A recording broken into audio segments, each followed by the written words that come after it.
Okay, so we're diving into woke today. Yeah. Seems like everyone's using this term, but are we all even talking about the same thing? You sent in a ton of stuff, articles, even that Wikipedia entry. So clearly, you want to get this right, which I totally get. Yeah, and you're right to be curious. This whole woke thing, it's taken on a life of its own. Like the way we use it now compared to where it started. Whole different ballgame. It's got this heavy history, but then you've got these super intense debates happening right now, and somehow it's like celebrated and demonized at the same time. It's wild. Totally. It's almost like slippery, Yeah. hard to pin down. Speaking of history, though, one article mentioned woke having roots in, like, Black American vernacular English, and that it goes way back. Absolutely. You're on the right track. We're talking early 20th century, deep roots in AAVE.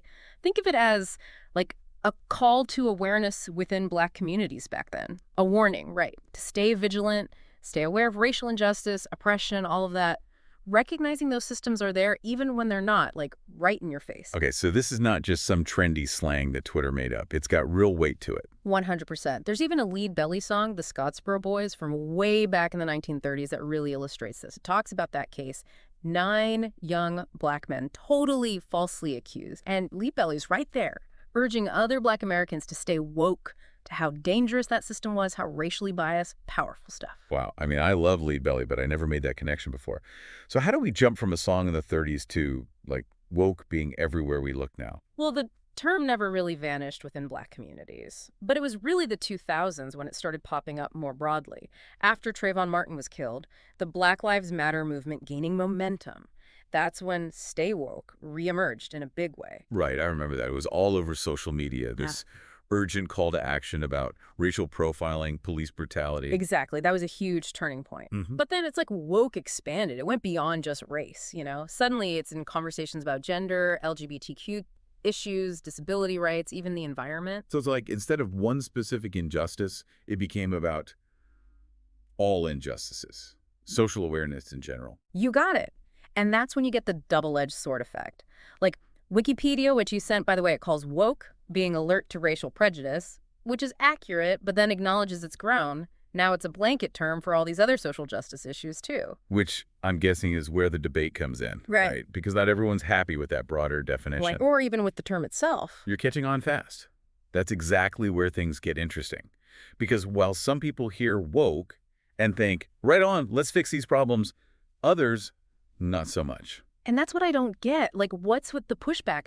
If we're talking about real problems, real injustices, like that Scottsboro case, which was awful, why the negative reaction. Yeah. So it's like, woke is this good thing, bad thing? Depends who you ask. What are people actually criticizing? Well, you'll hear things like, it's just too much political correctness, or it's all performative, not real change, even it's eroding our values, that kind of thing. Like it's this threat to, I don't know, the way things have always been. Which is so interesting to me because a lot of what sparked this whole woke idea, like we talked about with that Scottsboro case, those were real issues. People were genuinely being harmed. You hit the nail on the head. It's exactly that tension, that clash that makes woke so powerful, but also so divisive.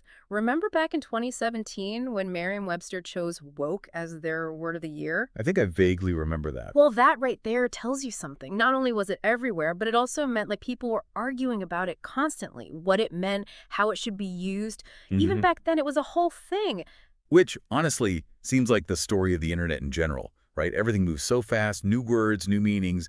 It's like you got to be constantly catching up just to keep up. And that's what makes a deep dive like this as so important.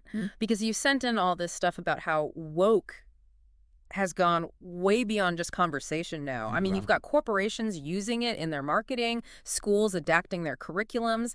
It's everywhere. Which is where I get a little skeptical, to be honest. One article, I think it was The Atlantic, something about companies just slapping woke messaging on their products without actually changing anything they're doing. Like, are they really allies, or are they just trying to sell us more stuff? Ah, yes, the old woke washing. I've seen that too.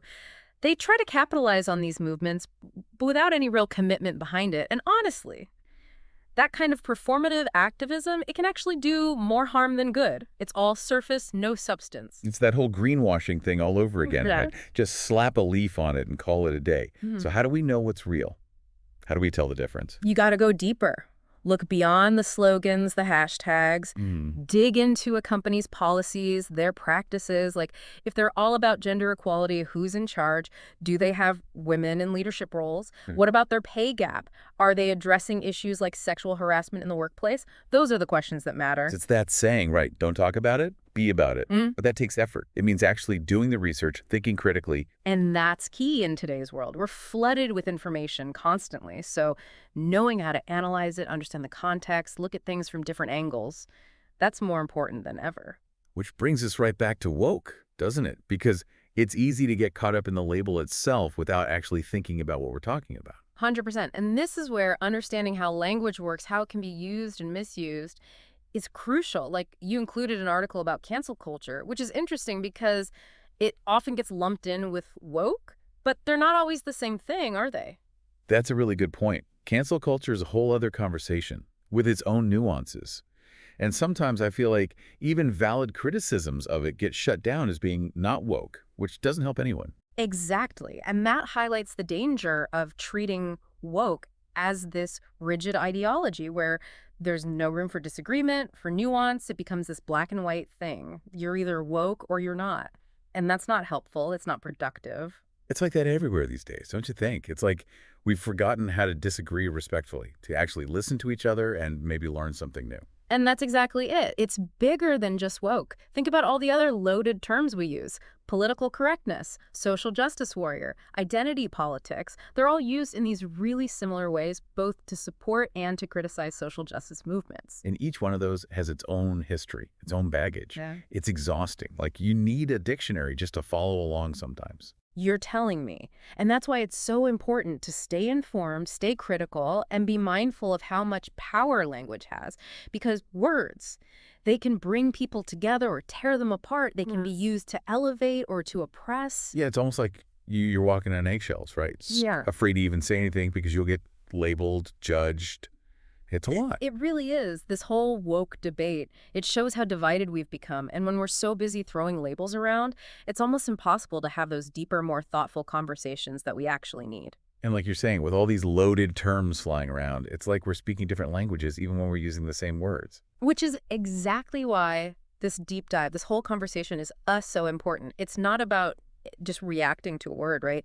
It's about understanding where those reactions come from, the history of these terms, how their meanings have shifted, how they're being used, and sometimes misused. It's about thinking critically. So if someone finishes listening to this, what's the one thing you hope they take away from all of this? When it comes to woke, what's the core message? You know, woke is complicated. It's got this really rich history rooted in important struggles. But the way we're using it now, it's messy. People have very different ideas about what it means. So I think the biggest thing is just to be aware of that complexity. Don't take the word at face value. Understand that it's become this political and cultural football. Like you almost need to do a background check on the word itself before you even know what someone means when they say it. Exactly. And language changes constantly, right? Yeah. What's considered woke today might be different next year or even next month. It's not about memorizing a definition. It's about being part of the conversation as it evolves. Oh, where do we go from here? If we want to talk about these important issues, how do we avoid getting bogged down in the semantics of it all? I think it comes down to keeping the conversation going, but in a way that's thoughtful, respectful, Yeah. especially when we disagree. We have to remember what the goal is, right? Right. A more just world for everyone. And that takes real dialogue, listening to each other and being open to different perspectives, even maybe especially when it's uncomfortable. And that's something to think about. Thanks for joining us for this deep dive into woke. Hopefully you're walking away with a little more understanding, even if it's just how complex this one little word can be.